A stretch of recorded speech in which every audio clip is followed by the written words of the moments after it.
Do you ever feel overwhelmed? I'd be surprised if you don't sometimes. Here's how the cycle goes. You put a lot on your plate because as an entrepreneur, there are a lot of different hats to wear. You might also have a family, a partner. This could be a side hustle.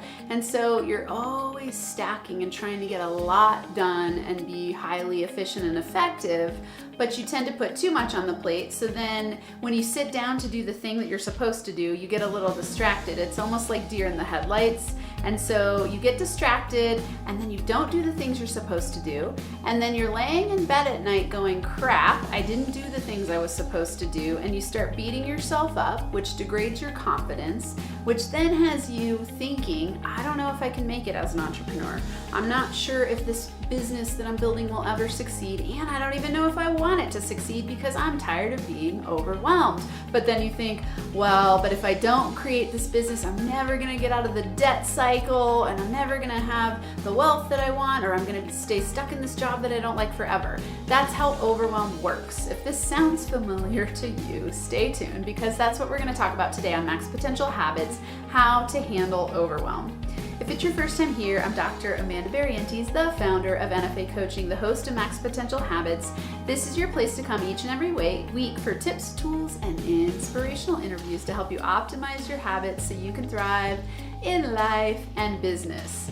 This is my favorite thing to do, is bring you actionable strategies to help you deal with the real stuff that comes up in our life, in our business, that keep us stuck, that keep us frustrated, that keep us kind of questioning where's the meaning and purpose and joy.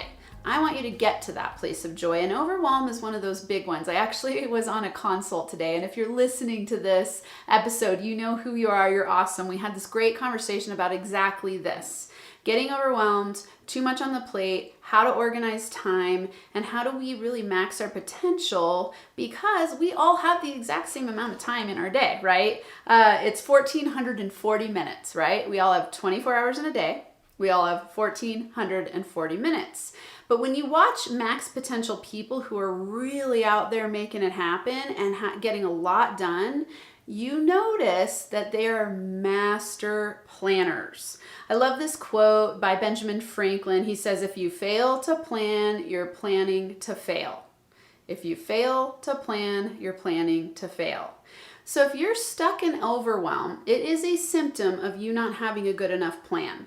There could be other symptoms going on, but ultimately, like stacking your plate or saying yes to too many things, but that is also you failing to plan. So let's break it down, and I want to give you some actionable strategies to help you shift out of overwhelm so that you can actually be more productive with less effort in. So I've talked about this before on other episodes where one of my favorite mantras that I really help people align their businesses and their lives by are least effort, most fun, most reward, max fun.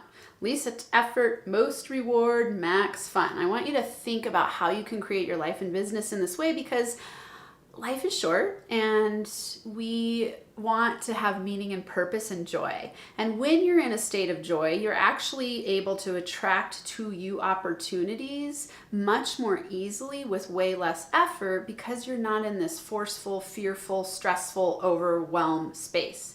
When you're in overwhelm, like I said earlier, it's almost like you have shiny object syndrome, because it's too hard to focus on one thing, because you're not sure what to start focusing on, because you've put so much on your plate that you don't even know what to do.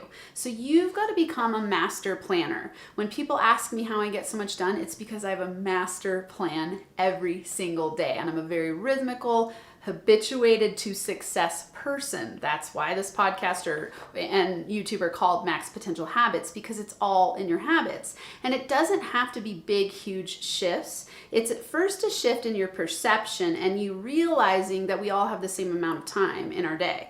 Elon Musk has 24 hours, Oprah Winfrey has 24 hours, you have 24 hours, I have 24 hours. So what we do with that time and the way that we organize it is what really matters. It's okay, of course, to have days where you have completely unstructured playtime and you just do whatever you want. As a matter of fact, I think it's incredibly important to allow yourself those times where, sometimes I will not look at my phone at all for 24 hours. I won't get on social media. I won't touch my phone other than maybe maybe having it around in case my kids needed me for something. I really like to unplug and just let go and relax. That's really important, but that's also in my plan. So I go, okay, I'm going to plan a relaxation day, because otherwise you just let things go and go and go in your mind. So that perception first there is you understanding that when you have a plan, it actually helps you succeed and reach your fullest potential because you're structured and organized. I know that sometimes people go, but I want to be free and I want to fly by the seat of my pants and I want to do whatever I want. That's why I'm an entrepreneur. But the truth is, you're going to expand your freedom by narrowing your focus. And I have an episode on this, and this is one of your action steps. So let's break it down so you don't get stuck in that wormhole of disorganization. I want you to think first about starting your day with meditation and or journaling. The reason is that this gets your energy aligned. So I'm going to never stop saying this because it's a universal principle and universal truth. When your energy is aligned, you attract towards you that which you want to attract towards you, because you're attracting the matching energy. So if you're in a state of disorganization, fear, doubt, uncertainty, chaos, you're going to attract chaos, doubt, uncertainty, fear, and insecurity toward you. Your business is not going to be stable. Your life is not going to be stable. And it's just this never-ending cycle. I like to say, if you don't align your day with max potential habits, your day will fill with chaotic, draining distractions. Have you ever noticed that when you don't have a plan, 10 things will randomly come in? You'll get a random phone call that leads to a 2-hour conversation, or some sort of, quote unquote emergencies that come up because you didn't have a plan. When you're structured and planned, you're not even answering the phone in those times. Like I don't allow people to call me during my block periods that I've scheduled out for really specific business development meetings, projects, because I know that if someone calls me, it could lead to a complete wormhole of unpredictability that I don't want to create. So I structure my day, and it starts with meditation and journaling. And in that meditation, I'm aligning my energy, I'm getting calm, I'm getting balanced, I'm getting poised. And then in my journaling, same thing. I'm dumping anything that needs to be dumped out of my mind. I'm reflecting on what works and what doesn't work. I'm asking myself, where do I need to grow? I'm sharing gratitude. I'm writing affirmations.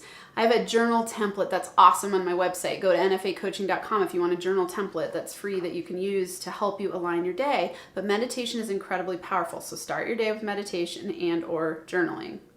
Number 2, and I didn't number all these, so let's see if I can keep track. Have a daily plan of action. I start every single day with asking myself, what are the 3 to 5 highest priority action steps I can take today to fulfill my vision, to complete this project, to, get aligned for the next thing that's up-leveling my business or scaling it. I have a block plan. I live my life by a block plan. I can't even imagine what would happen if I didn't have my Google Calendar. So I use Google Calendar, I use reminders, I use tasks, I use my phone. I have an organizational system. So you don't have to use Google Calendar, but use something. It might be a journal for you where you write down every day what you're going to do that day. Cool, do that. But have a system. Don't just let your day unfold freely, or you will get a tenth as much done as you could if you were organized and planned. Okay, I want you to organize your time by Parkinson's law. If you haven't heard Parkinson's law, this is probably one of my greatest tricks that I've ever implemented to be highly productive in a shorter amount of time. So Parkinson's law states that work expands to fill the time allotted. Work expands to fill the time allotted. So this means, like, let's say you give yourself 5 hours to do a project, it'll take 5 hours. You give yourself 1 hour to do the project, it'll take an hour. A really simple example of a way to implement this is an email, because email can be a wormhole where you check an email, it leads you to an opportunity for a new online course, and you go to that course and you start digging deep into the topics, and then it reminds you, like, ooh, I've been wanting to research this, and then you go to that, and 2 hours later, you're like, oh, I didn't even check any of my email, and now I've lost 2 hours of my day. If you're running your life by a block plan and Parkinson's law, this will never happen. So what I want you to do is set a timer when you go to check your email. So you go, okay, I'm giving myself 1 hour to check all of my emails. Maybe it's 10 minutes. It's up to you the amount of time. But let's say you go, okay, I've got to check my email a couple times a day. And another tip, don't ever start your day with email unless you're scanning for urgent things, because again, it's a wormhole. It's almost like putting out fires constantly. So, schedule a time in your calendar where it's not your most highly productive time to check your email. Get on your email, set a timer. So I just use my phone. I say, hey Siri, set a timer. I hope my phone doesn't go off right now.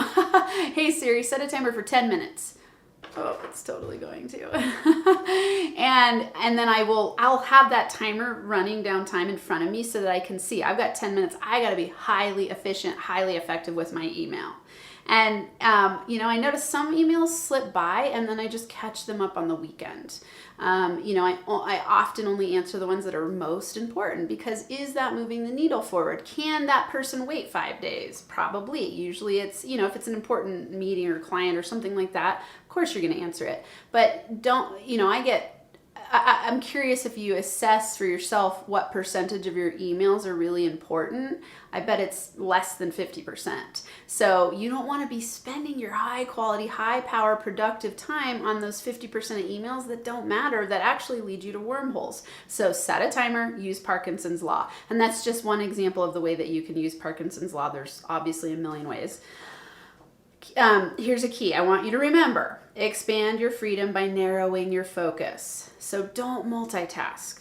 Multitasking has been researched to show that it's not an effective use of your time and being productive. It often leads to shiny object syndrome. You're doing too many things at once. I've always prided myself on being a really great multitasker, and I am, and you might be too. But if you can get to where you just focus on one thing at a time, complete it, check it off, focus on the next thing, complete it, check it off. I like to have, at the beginning we talked about a 3 to 5 highest priority action step. I like to have like the 3 big projects I'm doing, and then I have a list of like, let's say the 10 kind of smaller things that are going on. And then let's say I have 10 minutes in between a meeting that I wasn't expecting to have. I'll go and do those little items and check them off, because those then are out of my mind and they're not taking up my space and messing with my clarity because I've taken them off the list. So you're becoming an efficiency master is what you're doing. And you're doing this by expanding your freedom, by narrowing your focus. So narrow your focus. What's the next thing I'm going to focus on with conscious intention? And I'm giving myself a certain amount of time based on Parkinson's law, and I'm going to knock it out. Okay, so just be thinking like, I want to be an efficiency master, and change your perception to that's possible, but it's you taking control and being responsible for your time instead of thinking there's never enough time, which is just you telling it's really an excuse and a justification, and it's you not being NFA or a max potential person. It's you going like, there's never enough time, I can't get enough done, and that's just an excuse. Just be honest with yourself and say, I'm not willing to make the time, or I'm not willing to create the plan, so that you can at least be honest with yourself and get moving in a different direction. Okay, so and then I want you, this is another step to help you handle overwhelm. Always be asking yourself, what can I drop, delegate, or automate? What can I drop, delegate, or automate? This is a weekly thing or a daily thing even that I want you to be thinking about. And this is something that's a powerful thing to journal about. So remember, back up at 1, I was saying meditate and journal. In your journal, be asking yourself, am I aligned? What can I drop? What can I automate? What can I delegate? And those will also help you deal with overwhelm, because if you have too much on your plate, it means that something has to go, and it means either it needs to be automated to a system, it needs to be dropped because it's not really something that's moving the needle forward, or it could be delegated to somebody else who's better at doing that than you, or enjoys it more than you, or someone who, if it's a $25 an hour job that you could be paying somebody else to do and they love to do it, and you're also providing a job for someone, awesome. You don't need to be doing that. Then end your day by reviewing tomorrow's plan. So this is a really powerful way to get that brain chatter to go away, because if you have it in your mind at all points in time, you're always going to feel overwhelmed, because you've got this running list in your mind. Oh, I didn't do that. I've got to do this. I've got to do that. I've got to do that. And you get into a state of overwhelm that doesn't feel good. So then you never get to relax. So one way to offset that and to really let yourself enjoy your evening and be present in the moment is to, set a timer for the end of the day and set a hard time and follow it. And then write down everything that's kind of still in your mind, like, oh, I still need to do this, this, this, and this. Write it down on the piece of paper and know that it'll be on your desk in the morning. And know that then you can set up your 3 to 5 highest priority action steps for that next day. So you're not going to forget it. It's going to still be there. And, I know you know this, but there's always going to be stuff to do. I mean, I could work 24 hours a day for the next 10 years probably, if I wanted to complete all the projects I have in my mind. You know, I have 30 books in my mind. There's so many things I want to do in the world. And so I could literally never stop. But that's not going to work, right? We're humans, we're not robots, and we want to create presence in everything we're doing. And I can do all those projects in my life. It just doesn't need to happen exactly in this moment. So one way that I deal with overwhelm is to write all of that down and dump it from my brain, so then I can move to the next thing and be present in the moment with what I'm doing next. So I'm going to do a quick recap. Start the day with meditation and or journaling. Have a daily plan of action and use a system to organize your plan. Organize your time by Parkinson's law. Expand your freedom by narrowing your focus. Always ask yourself, what can I drop, delegate, or automate? And end your day by reviewing tomorrow's plan. These things will really help you with dealing with overwhelm. And, you know, I don't want you to live an overwhelmed life where you're not enjoying what you're doing, because really, what's the purpose then?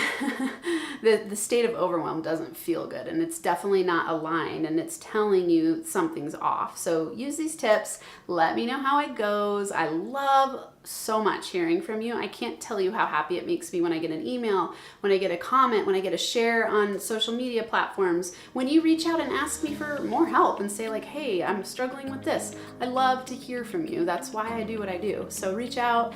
I hope you have an incredible NFA day where you thrive and feel alive after you leave a review for Max Potential Habits. The info is in the show notes to do that. It's really easy. It takes less than 5 minutes, and then you can screenshot it and send it to mphraffle@nfacoaching.com and be entered in to win a monthly prize. All right, NFA high fives, hugs.